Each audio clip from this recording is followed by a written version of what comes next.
Chapter 7. Kate had lost the Land Rover down a country lane, and, after a futile search, decided to go home. She was furious with herself for not grabbing Digger when she had the opportunity. Little by little, as her frustration subsided, reason was restored. She would speak to the Hardcastles once more. Maybe Malcolm could be persuaded to divulge where Digger had gone. She was 15 minutes away from home, when the phone call interrupted her thoughts of a cup of tea and a hot shower. She cursed when she saw the name of the person ringing her. She'd forgotten all about keeping Harriet Cartry updated. Tempting as it was to ignore the call and ring the woman in the morning, she accepted it, deciding to jump in before Harriet could speak first.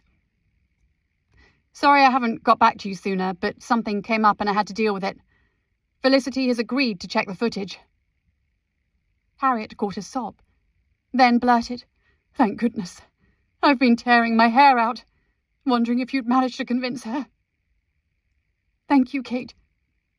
You don't know how much this means to me." There was a pause, during which Harriet blew her nose before speaking again. "I'll inform Howard Lonsdale immediately, and have him courier the footage to her. She won't tell anyone, will she?" Her voice rose as she spoke, each word becoming more urgent.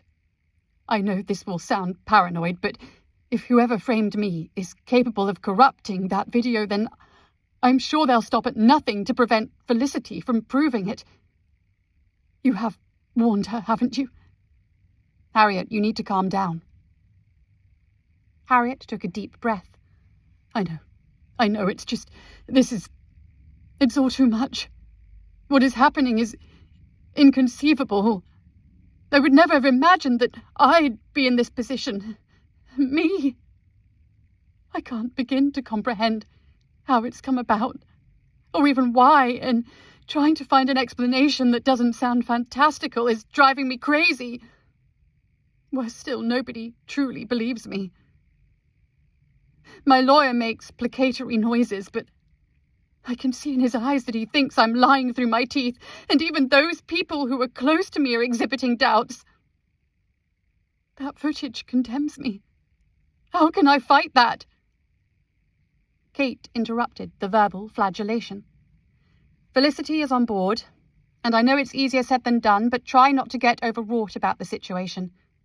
It's out of your hands for the time being. Wait for the result." I'm struggling to keep my emotions in check. It doesn't help that I've become a prisoner in my own house. Friends and relatives shun me. If Felicity can't find evidence to prove it's a fake, then everyone will believe I am the monster who killed William, regardless of my plea or the fact I have no motive. I don't know how I'll cope." Her voice cracked. If Harriet was acting, she was putting on a star performance. "This has been the worst time of my life. You've given me a spark of hope. You've listened when others haven't. Up until today, I felt utterly abandoned. I had nobody to talk to." "What about your husband?" He's gone away. Our son was being bullied, receiving horrible messages, even threats from his school friends, so Praneet took him out of school.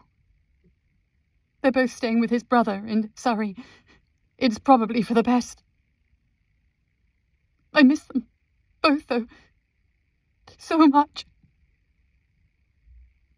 The tremors in her voice were impossible to ignore. Kate struggled with her own feelings towards her rival, who had the moniker the Ice Queen for a good reason, yet needed some kindness. The fact that Harriet's husband had abandoned her in her hour of need, taking their 10-year-old son with him and leaving Harriet to deal with the fallout, suggested all was not well with their marriage. Before Kate could ask any questions, she heard a soft, "Anyway, thanks again. I'd better go. I really must speak to Howard and move this along." And the call ended. I wish you could tell me what happened that night, she said aloud. Then, when William's voice didn't respond, she realized she didn't need his answer. Her decision on whether Harriet was guilty would hinge purely on evidence and nothing else. All the same, the idea the syndicate had framed Harriet nagged at her. Before work tomorrow, she would return to William's house and hunt again for the evidence hidden there. If she found that, she might be in a better position to believe or discredit Harriet.